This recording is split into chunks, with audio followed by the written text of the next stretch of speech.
So, hello dear friends. Today we will talk about the interview preparations, especially for pharma students. हमें ये मालूम होना चाहिए कि जब हम इंटरव्यू की तैयारी कर रहे होते हैं तो हमें जो बेसिक चीजें लगने वाली है टू गेट दी सिलेक्शन। अगर हमारा सेलेक्ट होना है इंटरव्यू के अंदर, for the selection in the interview process, so basic चीजें रिगार्डिंग योर रिज्यूमे राइटिंग हमें पता होना चाहिए। फॉर एग्जाम्पल, आपका रिज्यूमे है, ओके, तो आपको शॉर्टलिस्ट होने से पहले, इंटरव्यू में सिलेक्शन होने से पहले, रिगार्डिंग योर रिज्यूमे कुछ बेसिक चीजें आपको पता होनी चाहिए। इसके बारे में हम थोड़ा सा डिस्कस कर लेंगे कि आपके रिगार्डिंग रिज्यूमे बेसिक चीजें जो होती है वो कौन सी होनी चाहिए। फॉर एग्जाम्पल, फर्स्ट अगर पॉइंट हम देखेंगे इसमें, तो आपका जो रिज्यूम का टेम्पलेट होता है, ओके, रिज्यूमे टेम्पलेट जो होता है वो होना चाहिए professional. Okay, your resume template should be professional, okay, instead of using simple templates. Markets में अलग अलग रिज्यूमे क्रिएटर पे आप जाओगे तो you can make your resume in professional mode. Okay, you can make your resume in the professional mode to get selected in the interview, okay, from the crowd. अगर crowd से आपको अलग से isolate, अलग से select होना है interview में, तो you can first use your template as a professional. okay, अगर आपका resume template professional रहेगा तो जो हायरिंग मैनेजर्स है और रिक्रूटर्स लोग हैं वो अट्रैक्ट होंगे आपके रिज्यूमे तरफ और आपका रिज्यूम अलग से आइसोलेट करके रखेंगे। Okay, so you can get selected easily on the basis of your professional template of your resume. Okay, so always make your resume in the professional templates. Okay, so इसके अगर बात हम करेंगे detail resume writing regarding, तो हम उस पर अलग से सेशन ले सकते हैं और लेंगे भी, और रिक्वेस्ट भी वैसी आई है कि रिज्यूमे राइटिंग रिगार्डिंग हमें सेशन लेना है। ओके, सो अपकमिंग सेशंस हम उसमें बनाएंगे, no worries. So next point अगर आपको हाईलाइट करना है आपके रिज्यूमे में, तो वो वेरी इंपॉर्टेंट पॉइंट है कि आपका जो प्रोफाइल होता है, जब आप प्रोफाइल बनाते हो रिज्यूम में, okay, so when you are making your profile, be aware that your LinkedIn is the professional application. Okay, so LinkedIn is the professional application, so highlight your LinkedIn ID in your resume. Highlight your LinkedIn ID in your resume, mention your LinkedIn ID in your resume. So, and next thing is, first regarding your profile, mention your professional LinkedIn ID, make a LinkedIn profile on LinkedIn applications and copy that LinkedIn ID in your resume. So next thing is active contact number. और बहुत में case में क्या होता है, देखो दोस्तों, active contact number आपका जो होता है वो उसमें आपको ऐड करना होता है। Active contact number, for example, आपको कहीं कंपनी से कॉल आते हैं, ओके, और आपका अगर mobile number, contact number, cell number active नहीं है, एक्टिव मोड में नहीं है, मीन्स वो आपको कॉल कर रहे हैं और आपका मोबाइल स्विच ऑफ आ रहा है, एंगेज आ रहा है, नेटवर्क इश्यू है, तो they will never call back on same number. Okay, so आपको वहां पर दो दो तीन तीन कॉन्टैक्ट नंबर डालने से अवॉइड करना चाहिए और एक ही जो एक्टिव कॉन्टैक्ट नंबर है वो ऐड करना चाहिए आपके रिज्यूमे में। ओके, क्या करना चाहिए, एक जो एक्टिव नंबर है 24 आवर्स, तो you should have to active contact number include in your resume. Okay, so third point अगर देखेंगे हम रिज्यूमे राइटिंग रिगार्डिंग, ये थोड़ा सा डिस्क्रिप्शन हम देख लेते हैं फटाफट, बाद में हम क्वेश्चन और आंसर कैसे पूछे जाते हैं और कितने स्पेसिफिक आंसर उसके हमें देने चाहिए वो हम देखने वाले हैं 10 क्वेश्चंस। सो थर्ड अगर पॉइंट की बात करेंगे तो आपको क्या करना चाहिए, आपका जो रिज्यूम है, ओके, तो वो ऑलवेज आपको रिवर्स क्रोनोलॉजिकल ऑर्डर में फॉर्मेट उसका रखना चाहिए। ओके, फॉर्मेट कौन सा होना चाहिए आपका रिज्यूमे का, reverse chronological format always use when you are making creating your resume. For example, अगर मेरा फॉर एग्जांपल पहले हम बात करेंगे एजुकेशनल क्वालिफिकेशन जो हमारा हम ऐड करते हैं रिज्यूमे में, वो रिवर्स क्रोनोलॉजिकल ऑर्डर में कैसे करेंगे? For example I am M Pharm students, okay, I am M Pharm student, so first ये आएगा हमारा एमफॉर्म, हाईएस्ट क्वालिफिकेशन पहले आएगा रिज्यूमे में। Second, I have also done with B form, okay, so B form second point. Third आएगा आपका 12th, जो आपने HSC पास आउट किया है वो आपका यहाँ पर आएगा।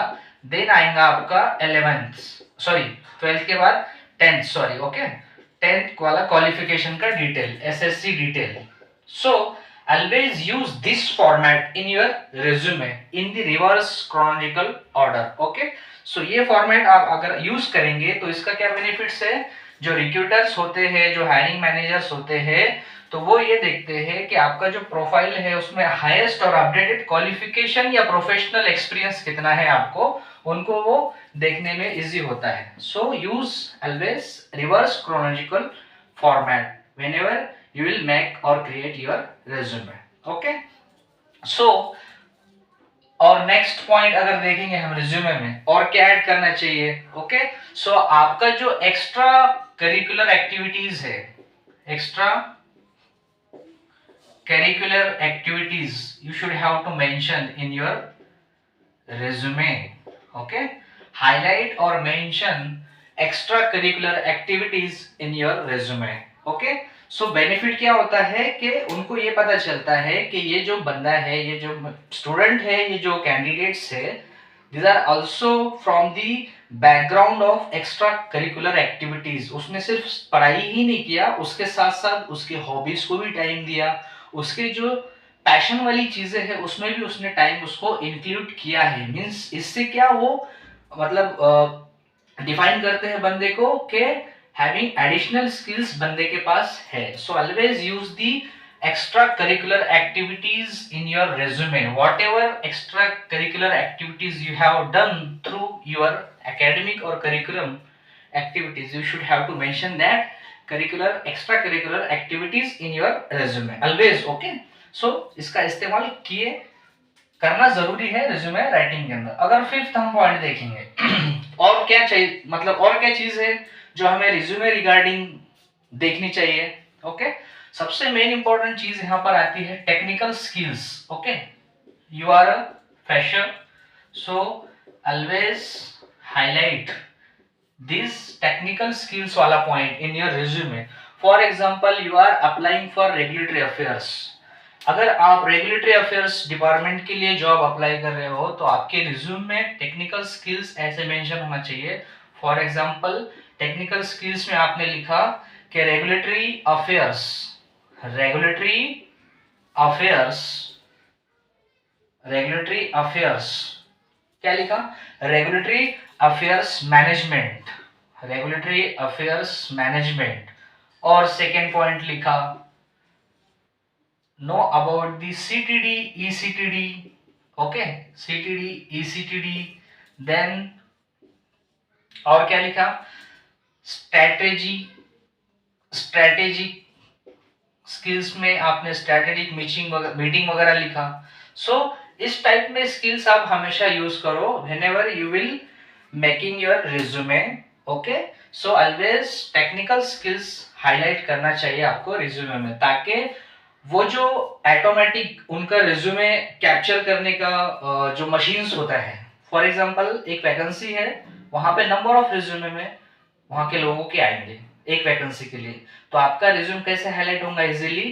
तो always use your technical skills regarding your job profile. For example, you are applying for regulatory affairs, so always mention regulatory affairs skills in that resume. If you are applying for analytical research and development domain, so always use that technical skills for analytical research and development regarding skills in that resume. For example, HPLC, UPLC, analytical method development and analytical method validations, like skills you can add in your resume, okay। so technical skills जब आप add करते हो तो आपके technical skills fetch होते हैं, okay, automatic tracking system के अंदर। जो रिज्यूमे आइसोलेशन सिस्टम होता है मैनेजर्स और रिक्रूटर्स जिसका यूज करते हैं वो होता है ATS, यानी कि ऑटोमेटिक ट्रैकिंग सिस्टम होता है उनके पास, तो उसके वजह से आपकी जो टेक्निकल स्किल्स होते हैं रिगार्डिंग पर्टिकुलर जॉब, तो वो स्किल्स उसमें फेच होके आपका रिज्यूमे आइसोलेट वो लोग करते हैं। तो ये टेक्निकल स्किल्स भी आप उसके अंदर मेंशन करना बहुत इंपॉर्टेंट है, ताकि आपका resume easily from crowd will be isolated. These are the 5 points I have explained in front of you, how to get selected in the interview on the basis of your resume writing. So we will move toward the question and answer. Basic questions and answers हम देखेंगे। Questions basic कैसे पूछते हैं hiring managers, okay, और उनको जो specific answers expect होते हैं फ्रेशर लोगों से, कितने स्पेसिफिक आंसर आपने देना चाहिए। फॉर एग्जाम्पल कोई भी एक क्वेश्चन उन्होंने पूछा regarding pH, regarding your CTD, ECTD, whatever the question they will ask, okay, you can explain in various types of ways, but वो इंडस्ट्री से बिलोंग करते हैं जो लोग मैनेजर्स, ओके, तो आप फ्रेशर साइड से वो लोग कितना आंसर एक्सपेक्ट करते हैं, क्योंकि उनको प्रैक्टिकल नॉलेज होता है, ओके, उनको प्रैक्टिकल नॉलेज होता है। So no need to explain your additional means knowledge in front of them. आप जितना एक्सप्लेन ज्यादा करेंगे वो लोग उतना डीप डीप में आपको क्वेश्चन पूछेंगे, okay. So always give the specific answer what ever question they will ask you, give the specific answer of that questions in front of hiring managers or recruiters, okay. For examples, now we are moving to the question and answer. We will cover the 10 question, okay, in these sessions. What type of question generally asked in the interviews for the freshers. For example, अब आपको question आया, what is stress testing, what is stress testing.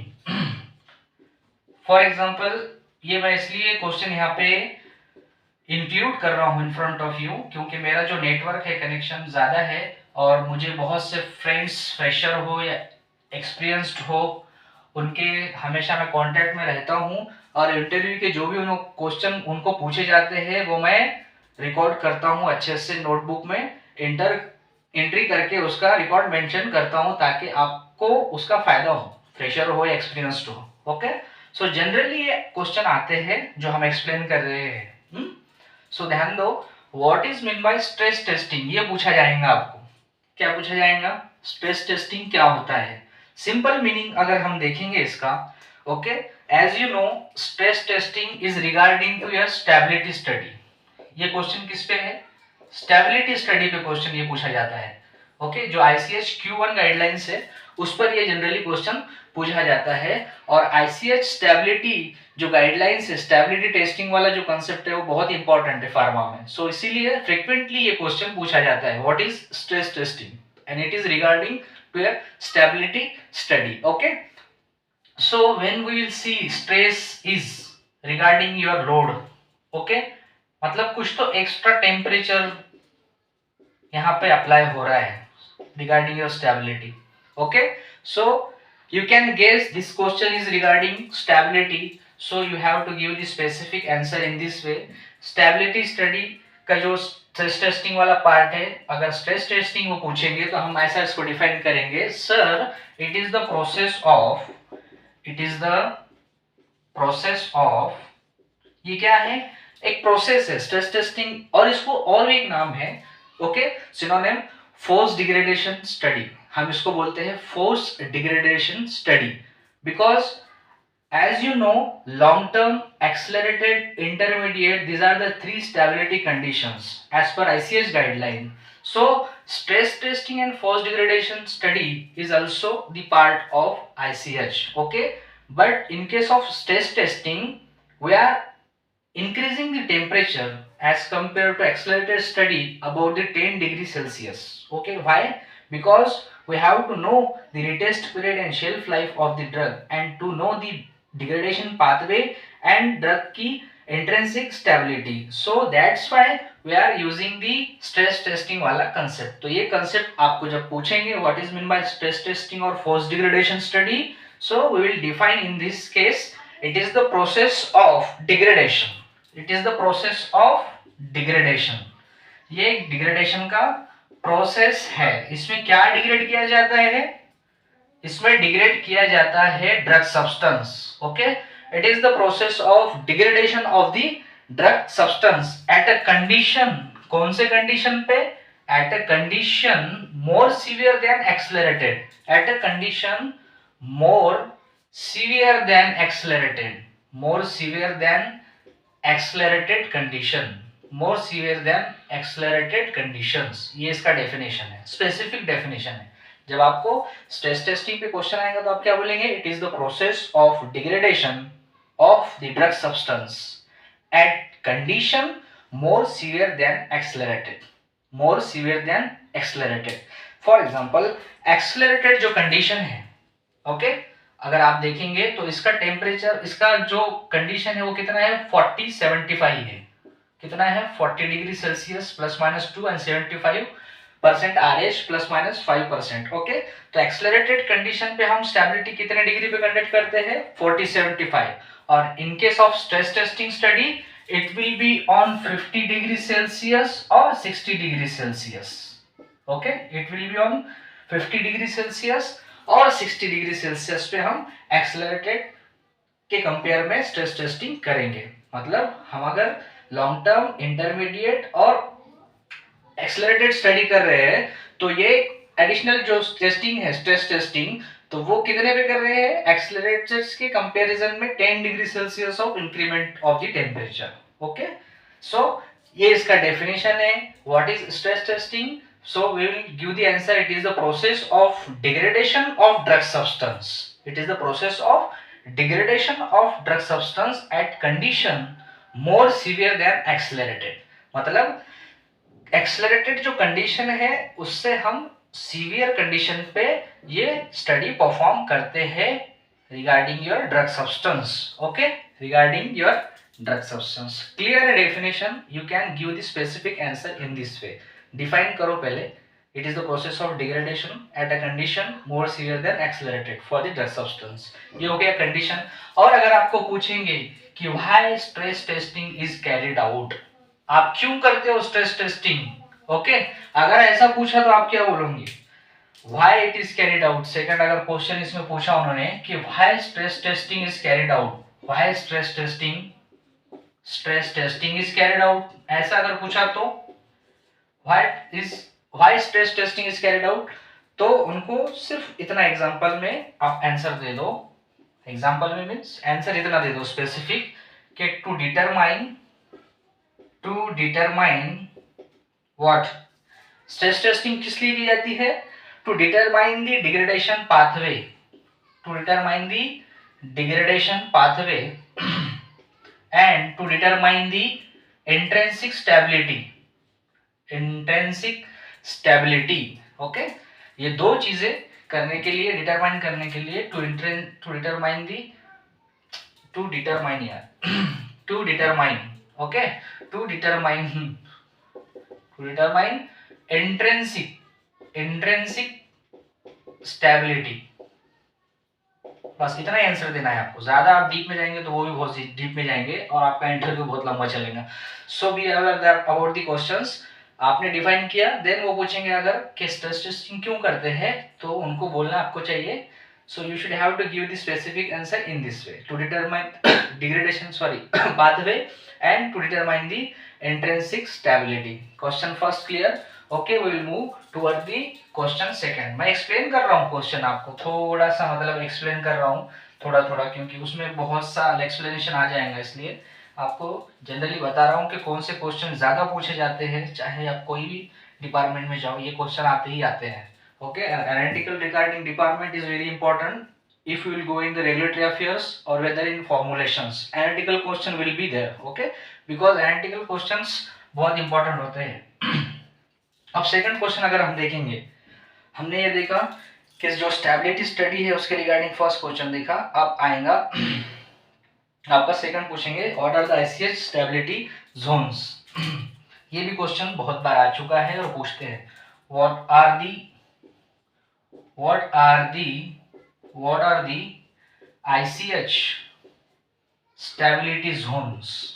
ये question आता है generally, okay, zones, okay, what are the ICH stability zones ये पूछा जाता है। सो आप उनको आंसर दोगे कि sir there are 5 types of ICH stability zone. कितने? 5 टाइप्स। 5 टाइप्स के ICH स्टेबिलिटी जोन होते हैं दोस्तों। फर्स्ट जोन जो होता है, जोन फर्स्ट जो होता है वो कौन सा होता है? वो होता है temperate zone. Okay, temperate zone, temperate zone. First zone कौन सा होता है?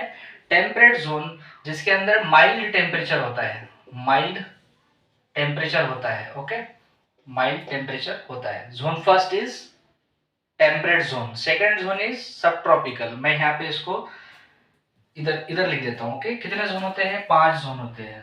जोन इधर थोड़ा और लिख देता हूँ, दिख रहा है ना आपको? Zone first is tropical zone. Okay, tropical zone. Okay, second zone is 5 zone होते हैं। Okay, first zone is tropical zone and second zone is sub tropical zone. सब ट्रॉपिकल जोन। ओके, सब tropical zone. Third zone is, ये आप online देख सकते हैं Google पे, बट मैं यहाँ पे आपको बता रहा हूँ। ओके, आप दूसरा भी कुछ देख लेंगे इसलिए। ओके, जोन अपना जो थर्ड वाला है, फिर वो होता है dry zone. Okay, dry zone. और zone 4A, zone 4A and 4B। Okay, 4A and 4B। देखो, फर्स्ट क्या है? Tropical zone, second is sub tropical zone, third is dry zone, fourth A is tropical zone. Sorry, dry zone के बाद में अब आएगा tropical zone, tropical zone. Okay, अब देखो मिस्टेक है यहाँ पे कुछ। तो ये जो फर्स्ट जोन है ना दोस्तों, ये होता है टेम्परेट जोन। सॉरी, ओके, इधर जो मैंने लिखा था ये है temperate zone. Okay, first one is temperate zone, second is sub tropical, third is dry zone, fourth is tropical and fifth is higher humid. Sorry, fourth A and fourth B is higher humid वाला zone, higher humid. ये 5 zone होते हैं। कितने zone होते हैं? 5 zone होते हैं। Temperate, सब tropical, dry zone, tropical zone और हायर ह्यूमिड जोन। इस पे क्वेश्चन आते हैं, पूछते हैं जनरली कितने जोन होते हैं, तो 5 होते हैं। ये 5 आप वहाँ पे बोल सकते हैं और पूछ सकते हैं कि बाबा इनमें टेम्परेचर कैसे कैसे होता है, ये भी पूछ सकते हैं आपको। ओके, तो फर्स्ट जोन में जो टेम्परेचर होता है वो 21 डिग्री सेल्सियस होता है। कितना होता है? 21 डिग्री सेल्सियस, और प्लस माइनस तो 2 degree Celsius obviously. Okay, plus minus 2 degree Celsius, ये हो गया फर्स्ट जोन। ओके, और इसका अगर आरएच देखेंगे हम, रिलेटिव ह्यूमिडिटी, तो इसमें होता है 45% रिलेटिव ह्यूमिडिटी। कितना होता है? 45% रिलेटिव ह्यूमिडिटी होता है। जोन 2 है सब ट्रॉपिकल जोन, उसके अंदर 25 डिग्री सेल्सियस टेम्परेचर होता है। कितना? 25 degree Celsius, plus minus 2 degree Celsius. Okay, सब ट्रॉपिकल जोन में 25 डिग्री सेल्सियस टेम्परेचर आएगा। ओके, और आएगा 60% relative humidity. Okay, plus minus 5%। कितना आएगा? 60%। ड्राई जोन में, अब मैं एक कंसेप्ट लेके जा रहा हूं आपको। ड्राई जोन में आएगा, कितना आएगा?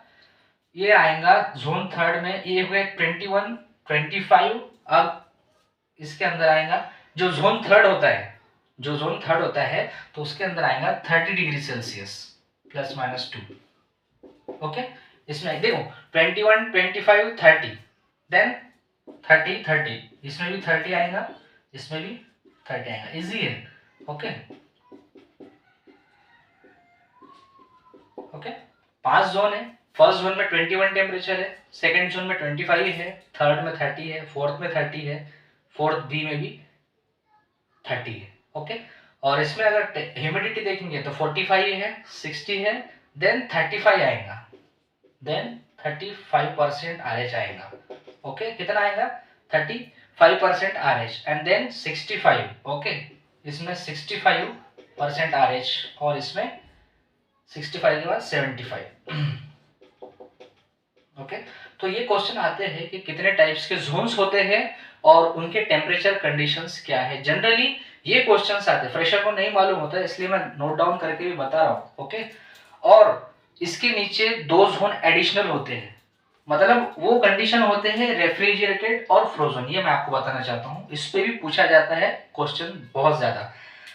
एक कंडीशन होता है रेफ्रिजरेटेड, ये तो 5 जोन हो गए। देन होता है रेफ्रिजरेटेड, ओके, रेफ्रिजरेटेड कंडीशन। और दूसरा होता है फ्रोजन, ओके, दूसरा होता है फ्रोजन, ओके। तो ये दो कंडीशंस के अंदर ह्यूमिडिटी रिक्वायरमेंट नहीं होता है, ये दो कंडीशन के अंदर नो ह्यूमिडिटी, इसके अंदर ह्यूमिडिटी नहीं होता है। तो क्रॉस क्वेश्चन आपको पूछा जा सकता है which zone having a no humidity, so you can give the answer refrigerated and frozen. In condition refrigerated condition and frozen condition there is a no requirement of humidity, okay, because gas है, okay, यहाँ पे आपका temperature बहुत कम है, so there will be absence of the humidity in case of refrigerated and frozen conditions, okay.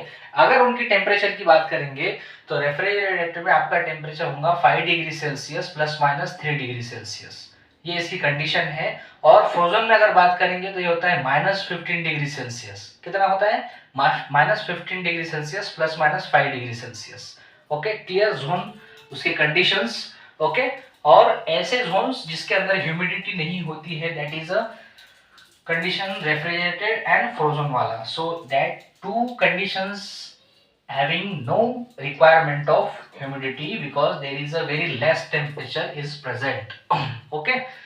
so ये resume क्यों लिखा है यहाँ पे अब हम देखेंगे हमारा थर्ड क्वेश्चन। ये बहुत इंपॉर्टेंट क्वेश्चन है, बहुत बार पूछा गया है, मुझे भी पूछा था, इसलिए मैं आपको बता देता हूँ। What is significant change, okay, what is significant change, ये बहुत इंपॉर्टेंट क्वेश्चन है दोस्तों, और ये पूछा जाता है बहुत बार, और हायर लेवल के इंटरव्यूज पे भी पूछा जाता है। अरे बहुत से लोगों को मालूम नहीं होता है, एक्सपीरियंस वालों को भी नहीं मालूम होता है, okay. So what is significant change, significant change is related to moderate change, बहुत ज्यादा चेंज नहीं, सिग्निफिकेंट चेंज मतलब थोड़ा सा चेंज, ओके, मतलब कितना, उसको आप डिफाइन करो, ओके, कितना, थोड़ा सा बोलेंगे तो नहीं जमेगा, उसका आंसर आप दोगे significant change mean the change sir that is up to 5%।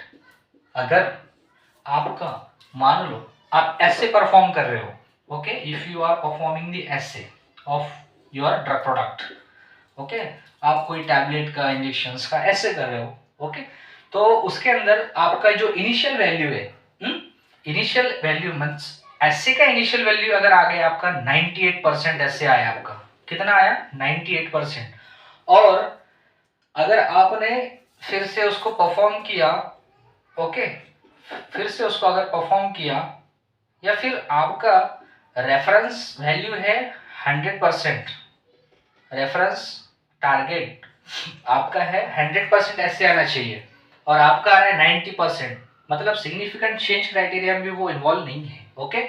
और अगर आपका ऐसे 98% की जगह आ गया 92%, कितना वेरिएशन आ रहा है, more than 5%, okay.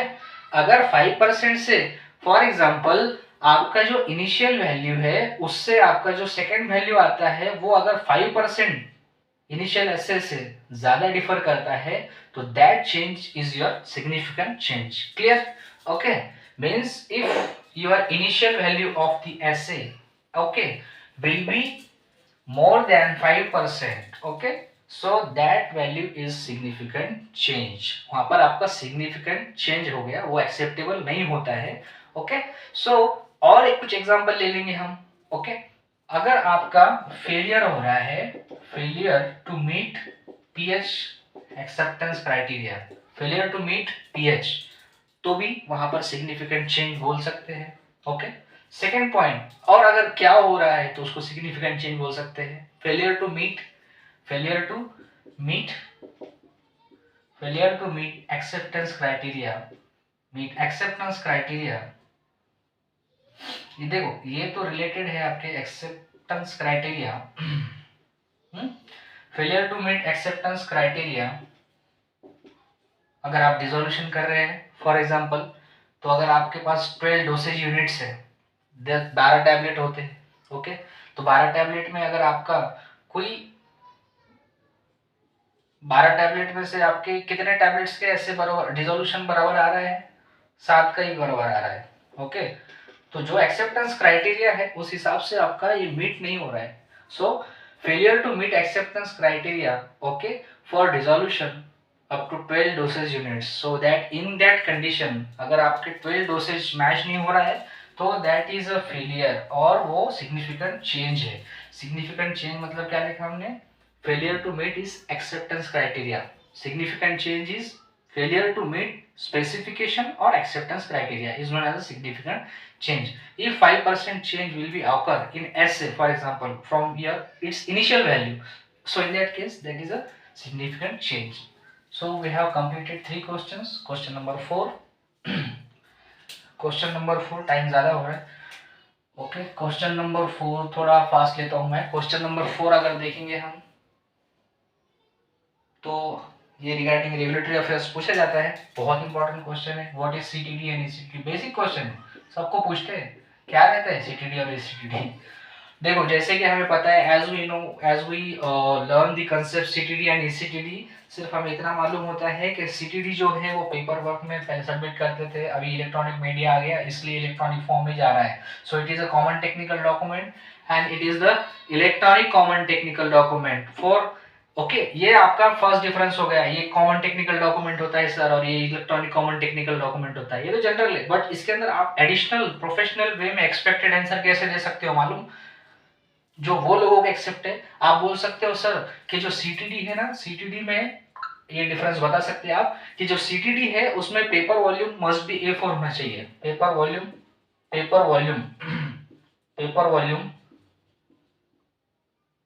must be A4 size, must be A4 size in case of CTD.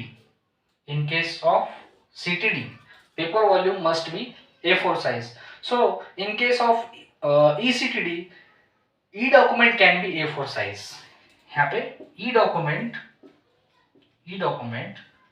can be A4 size, can be A4 size. Difference, okay.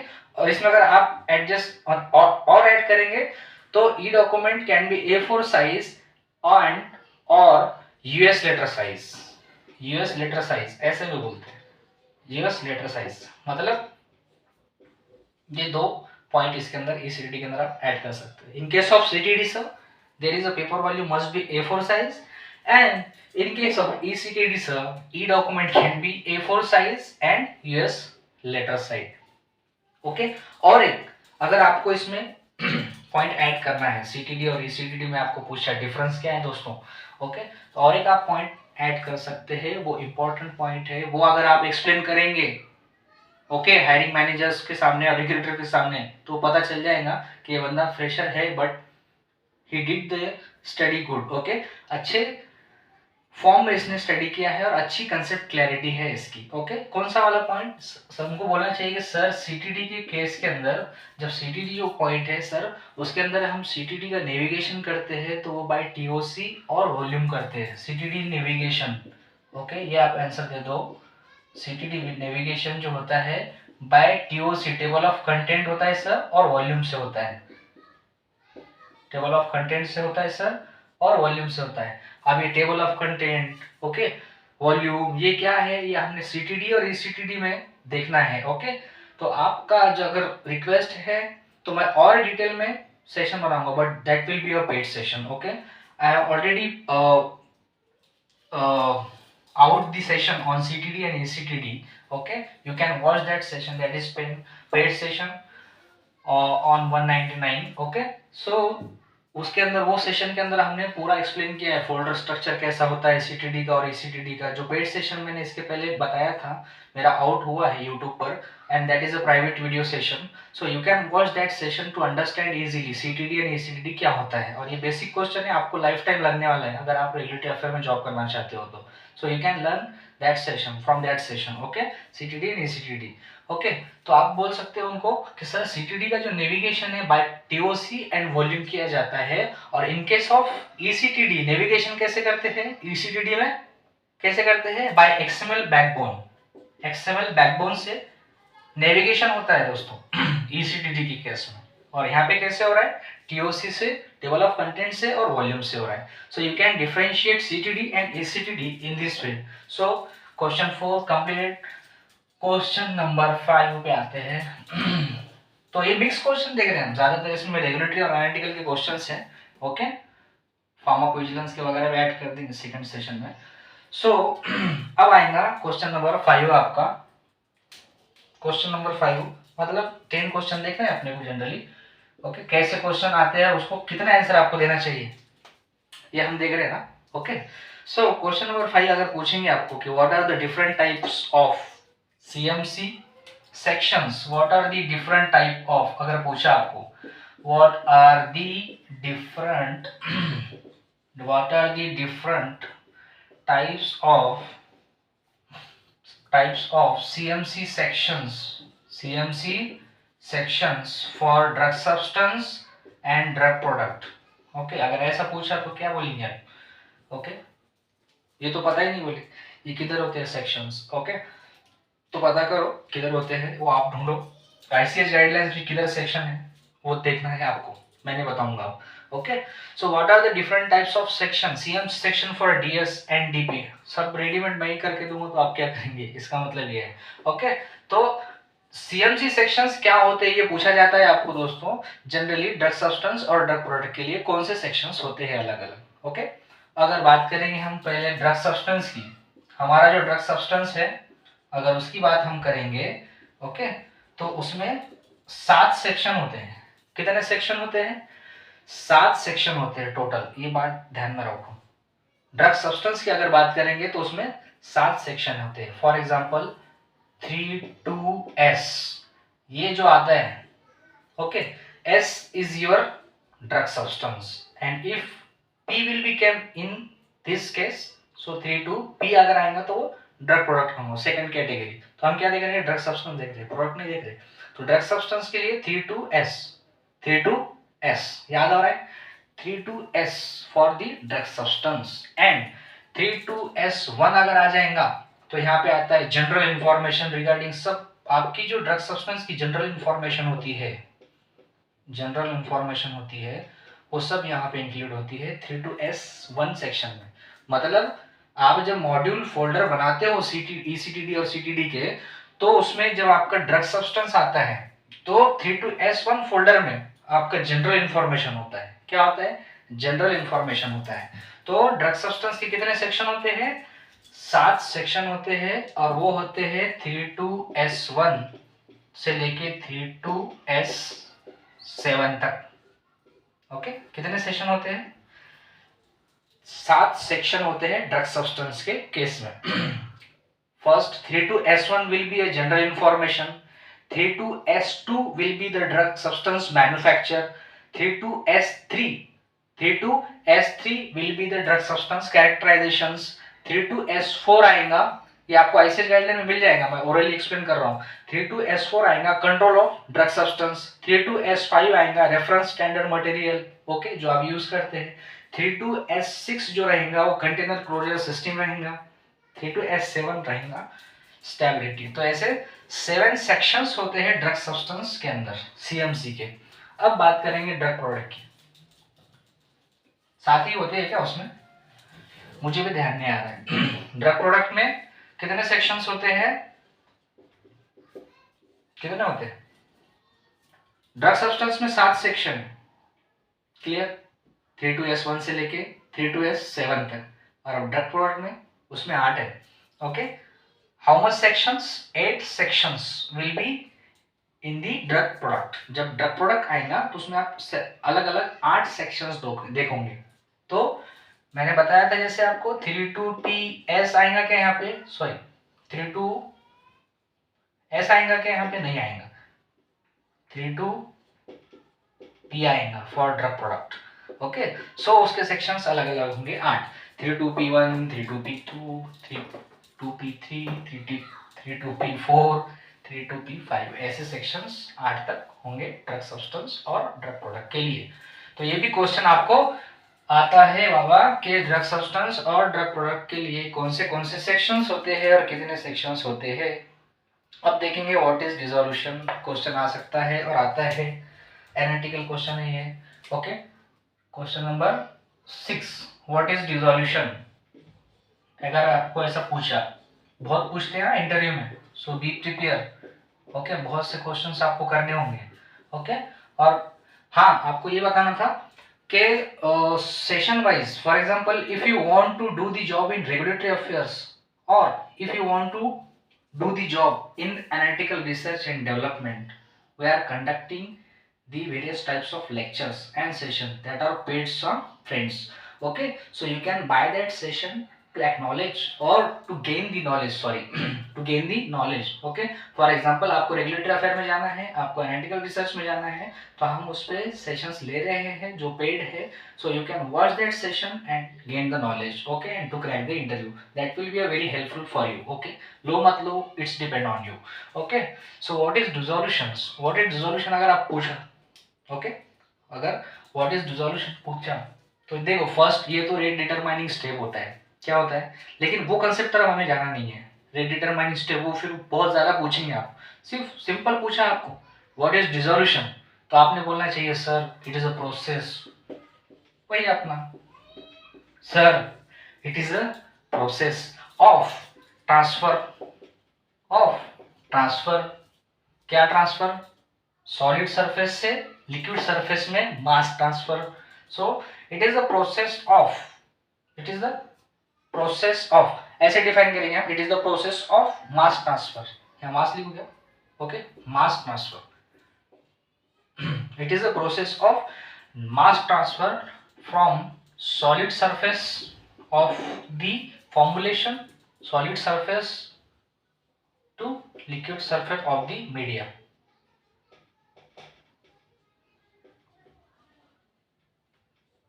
Sir, it is the process of mass transfer from solid surface of the formulation to the liquid surface of the dissolution media.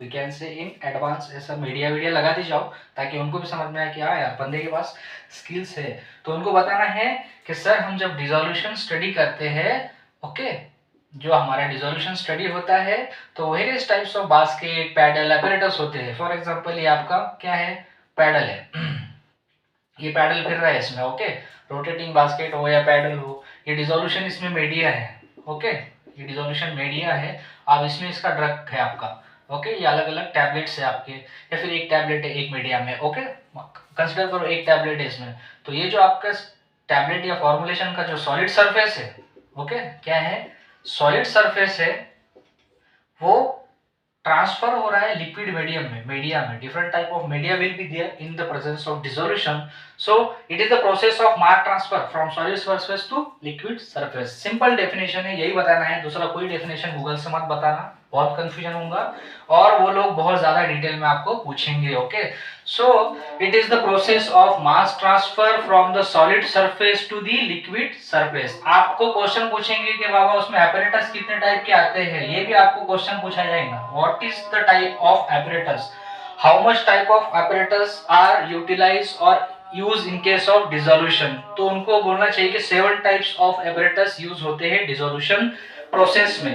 अगर पूछा कि आपको apparatus कितने type के होते हैं तो उनको बोलना है apparatus 7 टाइप के होते हैं। आपको पूछेंगे यूएसपी बीपी अकॉर्डिंग अलग अलग कि कितने टाइप के apparatus होते हैं, तो आपको बताना चाहिए कि यूएसपी और बीपी के हिसाब से 7 टाइप्स के apparatus होते हैं। हम यहाँ पे लिखते हैं यूएसपी बीपी आईपी, ओके तो ये कैटेगरी वाइज जो फार्माकोपियल मेथड्स है इसके अकॉर्डिंग वो पूछेंगे आपको कि यूएसपी बीपी आईपी के हिसाब से कितने apparatus होते हैं। तो फॉर एग्जांपल apparatus 1 है, ओके apparatus 1 है, आपको चार्ट देखना है, apparatus 1 है तो यूएसपी में रोटेटिंग क्या होता है,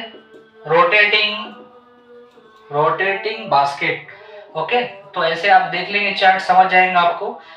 यूएसपी के अंदर apparatus 1 जो होता है वो होता है रोटेटिंग बास्केट, और in case of BP rotating basket ही आएगा, in case of BP rotating basket same आएगा, ओके रोटेटिंग बास्केट्स और in case of IP paddle आएगा, ओके यहाँ पे रोटेटिंग बास्केट नहीं आएगा, यहाँ पे पैडल आएगा, ओके मतलब यूएसपी में apparatus 1 टाइप है रोटेटिंग बास्केट, बीपी में भी है रोटेटिंग बास्केट, और आईपी का जो टाइप 1 apparatus है वो है पैडल। ऐसा डिफरेंस है, वो चार्ट आप देख लेना।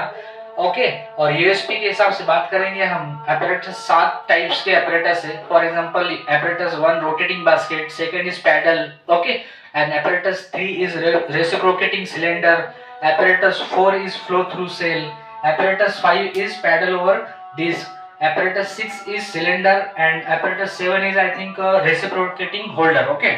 सो ये 7 टाइप्स के क्वेश्चन 7 टाइप्स के apparatus इसमें होते हैं किसमें, डिसोल्यूशन में। और आईपी बीपी यूएसपी अलग अलग एपरेटस मेंशन किए हुए हैं, वो आप देख लेना, उसमें भी क्रॉस क्वेश्चनिंग आते हैं। वो ऐसा पूछते हैं कि आईपी में टाइप 1 का एपरेटस जो है वो कौन सा है, और वही है क्या यूएसपी में, ऐसा भी पूछते हैं। तो वहां पे आप वो देख लो कि कौन से टाइप्स के किसमें इंक्लूड है, व्हाट इज द डिसोल्यूशन पूछा, और एपरेटस अगर पूछा तो ये भी कवर कर लिया हमने इसमें, ओके। आप देखेंगे हम क्वेश्चन नंबर 7 क्वेश्चन नंबर 7 देखेंगे। 6 क्वेश्चन कंप्लीट किया हमने, ओके। सिंपल सिंपल बोलना है, स्पेसिफिक वे में बोलना है, ज्यादा लॉजिक लगाना नहीं है, वो लोग भी आपको बहुत ज्यादा डीप में लेके जाते हैं इसलिए। तो अगर पूछा आपको what is BCS classification, BCS classification क्या होता है, ये क्वेश्चन अगर आपको आ गया तो आप क्या आंसर देंगे इसका। ये अगर क्वेश्चन आ गया आपको कि व्हाट इज बीसीएस क्लासिफिकेशन, तो फर्स्ट बोल देना it is biopharmaceutical classification system, okay. इसमें 4 टाइप्स के क्लासिफिकेशन होते हैं on the basis of 2 things, that is solubility and permeability, okay. Classification जो होता है बीसीएस, ये होता है biopharmaceutical classification, biopharmaceutical classification system, okay। BCS is biopharmaceutical classification system, as we know it is a biopharmaceutical classification system BCS। BCS को पूछा तो इतना बताना कि biopharmaceutical classification system, okay। so this classification is classified on the basis of solubility and permeability, okay। solubility and permeability ये दो चीजों पे ये क्लासिफिकेशन सिस्टम निर्भर करता है, डिपेंड करता है। मतलब आपको पूछा कि बीसीएस क्लासिफिकेशन क्या होता है और कौन से बेसिस पे बीसीएस क्लासिफिकेशन सिस्टम बनाया गया, तो you can answer solubility and permeability, okay. On the basis of solubility and permeability sir BCS classification has been developed, okay. So इसमें 4 टाइप्स के क्लास होते हैं, 4 टाइप्स का क्लास होता है इसमें। क्लास 1 देखेंगे हम अभी, क्लास 1, क्लास 2, ओके, क्लास 3, और उसके एग्जांपल भी पूछते हैं ना, बहुत इंपॉर्टेंट होता है। आपको पूछेंगे क्लास 4 में कौन से ड्रग्स इन्वॉल्व होते हैं, ऐसा पूछेंगे आपको, ओके। तो 4 बीसीएस क्लासिफिकेशन में 4 क्लासेस, ओके। अब इसको याद रखने के लिए ऐसा याद रखो, इधर आता है सोल्युबिलिटी, ओके, इधर आता है सोल्युबिलिटी, और इधर आता है परमेबिलिटी, इधर आता है परमेबिलिटी, ओके। ये है इसका हेडिंग। तो यहाँ पे क्या होता है, क्लास 1 में सोल्युबिलिटी हाई होता है, क्या होता है, हाई होता है, और परमेबिलिटी भी क्या होता है, हाई होता है। ये ध्यान रखो, क्लास 1 में सोल्युबिलिटी और परमेबिलिटी दोनों भी हाई होता है, ओके। और क्लास 4 में लो होता है, ऐसे याद रखो, ओके। क्लास 1 में हाई हाई है और क्लास 4 में लो लो है, ओके। अब क्लास 2 में ये सोल्युबिलिटी जो होता है वो लो होता है और परमेबिलिटी हाई होता है, और इसमें फिर ये हाई होता है और ये लो होता है। तो ये हो गया आपका BCS classification system of 4 types, okay. फिर आपको पूछेंगे कि बताओ क्लास 1 में कौन से ड्रग आते हैं, ऐसा भी पूछेंगे आपको कि बाबा क्लास 1 में कौन से ड्रग आते हैं। तो you can ready with your one example of the drug for that question. पहले तो पूछा कि बीसीएस क्लासिफिकेशन क्या होता है, तो वो बता दिया हमने, बायोफार्मास्यूटिकल क्लासिफिकेशन सिस्टम होता है सर, और on the basis of 2 things, that is solubility and permeability, it is classified. और अगर पूछा कि कितने क्लास है, तो 4 क्लास है। अगर पूछा कि क्लास 1 में ड्रग कौन सा आता है, तो बोल देना मेटाप्रोलोल आता है क्लास 1 में। इसका एग्जांपल मैं लिख दूं क्या, क्लास 1 में मेटाप्रोलोल आता है सर, ओके, मेटाप्रोलोल। तो ready with your one example of the drug, okay. For this question metoprolol आता है। क्लास 2 में अगर पूछा तो निफिडिपिन आता है सर। ओके, निफिडिपिन आता है क्लास 2 के अंदर, निफिडिपिन आता है सर।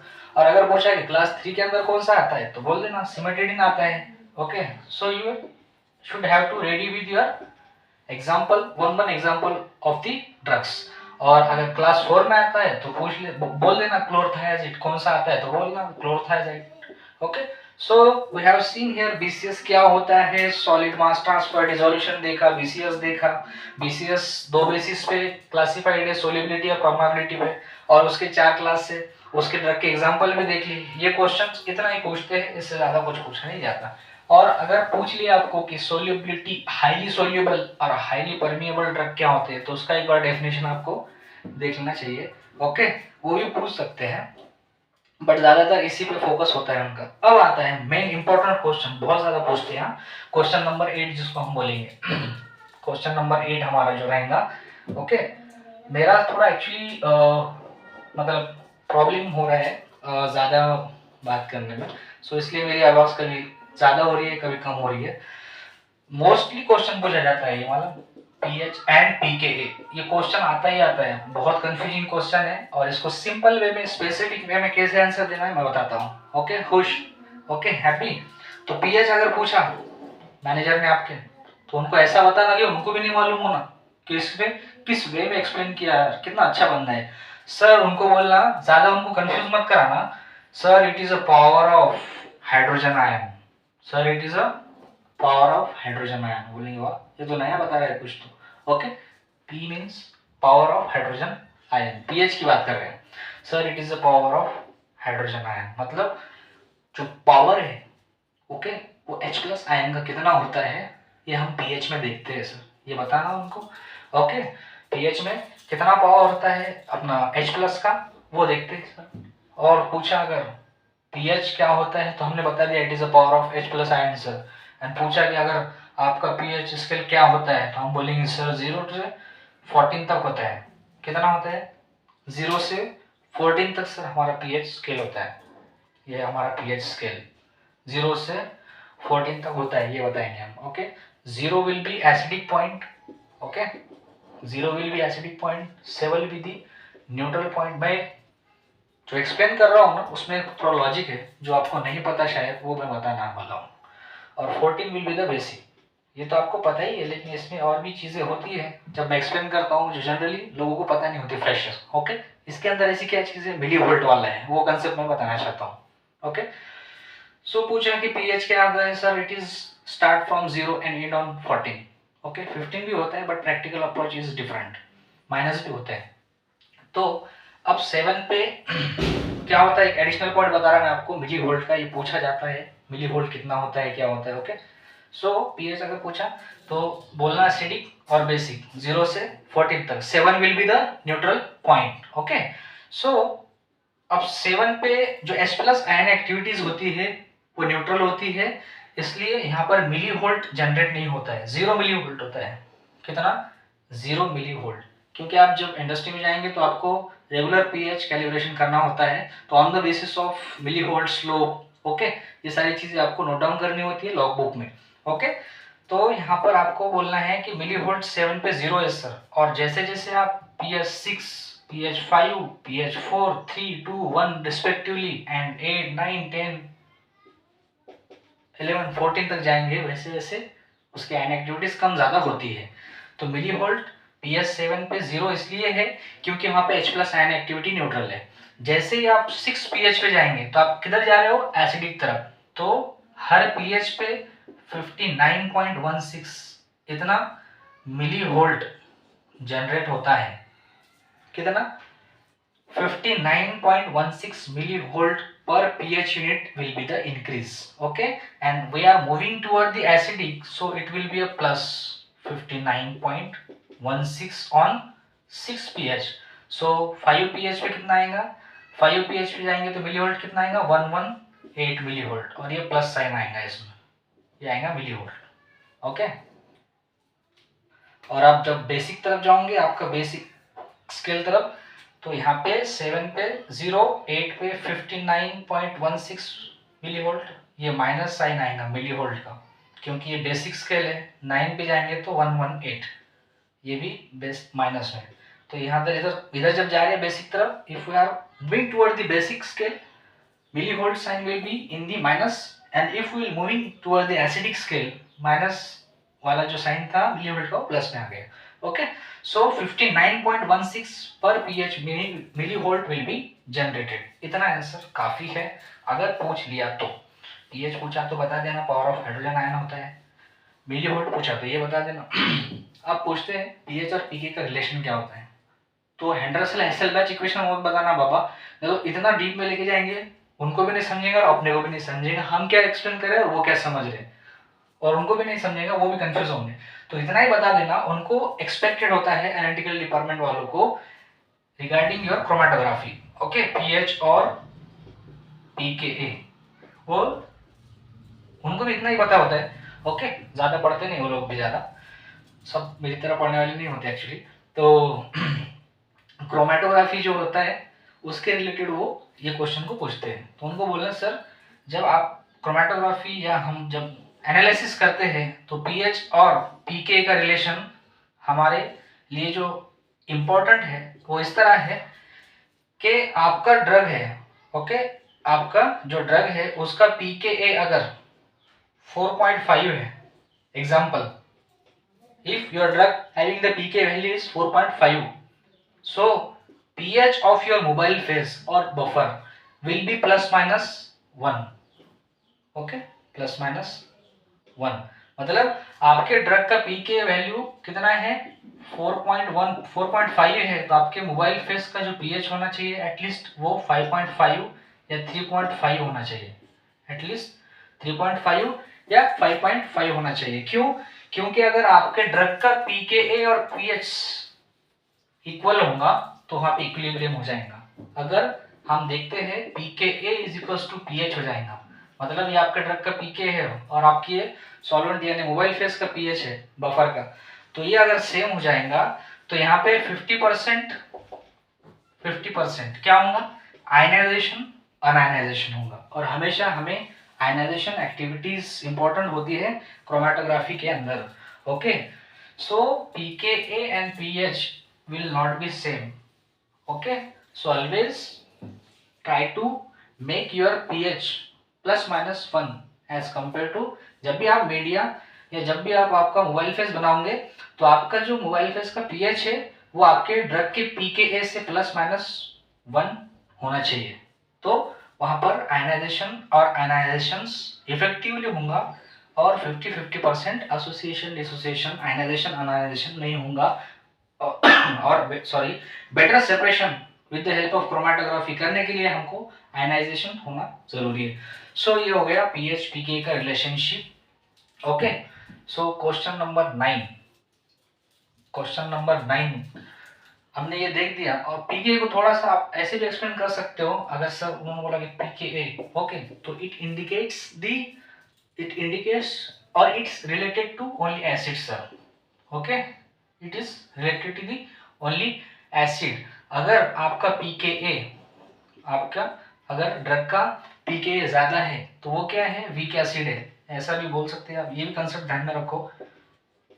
और अगर आपके ड्रग का पीकेए कम है तो दैट इज अ, ये वीक एसिड हो गया और ये स्ट्रॉन्ग एसिड, बेस नहीं है, स्ट्रॉन्ग एसिड। ये भी कंसेप्ट याद रखो, इंपॉर्टेंट है related to the pKa. Okay, pK अगर ज्यादा है that is a weak acid, कम है तो strong base, sorry strong acid. Okay, तो ये क्यों है ऐसा आप उसको डिटेल में पढ़ सकते हैं, no need to explain. Okay, ये हो गया क्वेश्चन नंबर आपका 8।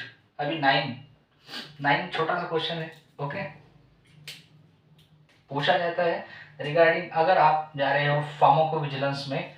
ओके, फार्माकोविजिलेंस के आप इंटरव्यू अगर दे रहे हो तो पहला क्वेश्चन आपको ये होता है कि कौन से आईसीएस गाइडलाइंस पीवी के लिए यूज होते हैं। ICH guidelines which are used for PV. Okay, ICH guidelines for pharmacovigilance कौन से यूज होते हैं फार्माकोविजिलेंस में, ये आपको पता नहीं होते हैं फ्रेशर को, किधर होते हैं। देखो 4 टाइप के गाइडलाइन है regarding your drug substance and drug product. We have focused on quality, safety, efficacy and multidisciplinary. Okay, ये 4 टाइप्स के गाइडलाइंस होते हैं। और इसमें अगर देखेंगे आप आईसीएच गाइडलाइंस फॉर फार्माकोविजिलेंस, जैसे ICH guidelines for analytical method development and validation, safety, efficacy, multidisciplinary. These are quality, safety, efficacy, multidisciplinary are 4 types of categories of the guidelines. So regarding your pharmacovigilance, you have to prefer the efficacy guidelines. efficacy वाला guidelines आपको prefer करना है pharmacovigilance के लिए। तो pharmacovigilance के लिए E1 से लेकर E21 तक गाइडलाइंस है जो फार्माकोविजिलेंस में एप्लीकेबल होते हैं। ये आंसर आपका देना चाहिए। आप देखो E1 से E21 तक कौन से गाइडलाइंस है, क्या हेडिंग है, ओके, ये देखना चाहिए आपको। और अगर देखो फ्रेंड्स, आप जॉब के लिए अप्लाई कर रहे हो, जॉब के लिए हो नहीं रहा है, तो मेरा एक सजेशन है पर्सनल, डायरेक्ट आप फ्रेशर हैं, आपको डायरेक्ट जॉब नहीं मिल रहा है, तो you can apply for the internship program. It will be a very helpful and applicable, okay, for the future job or future switch. Okay, you will get easily any job on the basis of your interview experience. Okay, so question number 10 अगर देखेंगे हम तो बोलेंगे आपको कि explain the minimum data of stability study required for ANDA filing। अगर question आ गया आपको ऐसा, explain कितना डेटा लगता है, एक्सप्लेन दी मिनिमम डेटा कौन सा, स्टेबिलिटी वाला, okay, explain the minimum stability data required for ANDA filing. अगर ऐसा क्वेश्चन आपको पूछा तो मैं यही बता रहा हूँ आपको कि हमारे पास सेशन से रिकॉर्डेड जो पेड है, जिसके अंदर आप regarding regulatory affair, analytical research, पूरे सेशंस आप देखेंगे तो आपके हर क्वेश्चंस क्लियर होंगे। और उस सेशन में हम यही डिलीवर कर रहे हैं कि मैक्सिमम क्वेश्चंस हम ले रहे हैं सेशन वाइज। फॉर एग्जांपल एक सेशन है, उसमें 20 क्वेश्चंस लिया, ओके, उसमें सारी चीज़ें हाईलाइट किया, एक्सप्लेन किया उसको, तो वो क्वेश्चन आपको कभी भी पूछा जाएगा तो आप उस पर बिंदास आंसर दे सकते हो। सो ये ऐसे पेड सेशन है, you can watch that sessions, okay, it will be very helpful for you. So अगर आपको ऐसा पूछा, अगर explain the minimum stability data required for ANDA filing, तो आप क्या बोलेंगे, कितना डेटा लगता है? ANDA जेनरिक अगर आपको ड्रग सबमिट करना है, ओके, फाइल करना है, तो स्टेबिलिटी डेटा उसको मिनिमम कितना रिक्वायर्ड होता है फाइलिंग के लिए। या अगर क्वेश्चन पूछा तो बोलना कि 2 टाइप का डेटा हमको लगता है। पहली तो एक्सेलरेटेड वाला, accelerated stability data, and long term, that is ambient long term. ये 2 टाइप का हमको डेटा लगता है सर, ऐसा बोलना हमको, ओके। कौन से 2 टाइप का, लेकिन वो क्या पूछ रहा है, एक्सप्लेन द मिनिमम स्टेबिलिटी कितना लगता है, ओके, तो ये लगता है एक्सेलरेटेड वाला 0 month, 3 month and 6 months, okay, कितना 0 मंथ, 3 मंथ, 6 मंथ का डेटा एक्सेलरेटेड वाला लगता है। और लॉन्ग टर्म का जो डेटा लगता है वो लगता है over 6 months, okay, over 6 months का data minimum required for the ANDA filing. minimum stability data required for the ANDA filing, that is 2 type, accelerated data 0 month, 3 month, 6 month, and long term data over 6 months is required for the ANDA filing. These are the 10 questions we have completed here। और मैं जैसा आपको repeat करना चाहता हूँ, एक suggestion मेरा, if you are fresher and searching for the job directly, so you can go and do the internship program, okay, और I can say अगर आप M.Pharm सेकेंड ईयर में हो तो कॉलेज में प्रोजेक्ट मत करो, इंडस्ट्री में जाओ, वहाँ से सीखो, और जब सीखेंगे 6 मंथ 8 मंथ्स आप लर्न करेंगे, बहुत सारी चीज़ें समझ में आ जाएंगी, और वो 6 मंथ्स का एक्सपीरियंस आपको जॉब दिलाने के लिए यूटिलाइज होगा और हेल्पफुल होगा, ओके, और आपको मार्केट में जॉब इजीली मिल जाएंगी। ये मेरा सजेशन है personal for those who are directly seeking the job opportunities, okay, and those who are fresher, so you can turn, okay, into the internship program। It will be a paid, unpaid, और starting आपका थोड़ा minimum scale पे ही होता है, so don't be panic कि job ही नहीं मिल रहा है, बहुत ज़माना हो गया है, साल हो गया है, 6 महीना हो गया है. So you should have to continually apply for the post or vacancies. Definitely you will get the job. Okay, so keep applying and be update on the LinkedIn, Naukri, Indeed. These are the applications which are very helpful for this regarding your job. Okay, और अगर आपको regulatory affairs में और analytical research में, ये दो domain में जाना है, जैसा मैं एक्सपीरियंस लेकर आया हूँ एनालिटिकल और रेगुलेटरी अफेयर्स का, तो मैं बहुत अच्छे से आपको एक्सप्लेन कर सकता हूँ कि ये डिपार्टमेंट में क्या होता है, कैसे क्वेश्चन पूछे जाते हैं. और ऐसा ही नहीं कि आप फ्रेशर हो तो सिर्फ आपके इंटरव्यू की प्रिपरेशन इतना ही. Analytical method develop, analytical method validation, CTD, eCTD, Europe, US, China, Japan, country wise filing कैसा होता है, कितने मॉड्यूल्स, क्या, ये सारी चीज़ें हम उसमें एक्सप्लेन करेंगे. तो इसलिए हमने डिज़ाइन किए हैं सेशंस अलग अलग जो पेड है. You can watch that session. Okay, अगर आप मुझे पिंग करेंगे तो मैं वो सेशंस की लिंक आपको दे दूंगा. और अभी सेशंस बहुत कम है, अभी रिकॉर्ड होना चालू है. So you can watch, okay, one by one, और we will update you. So thank you for watching this session patiently, and I hope you will learn more. Okay, so from this session, and thank you so much for watching. Okay, have a nice day.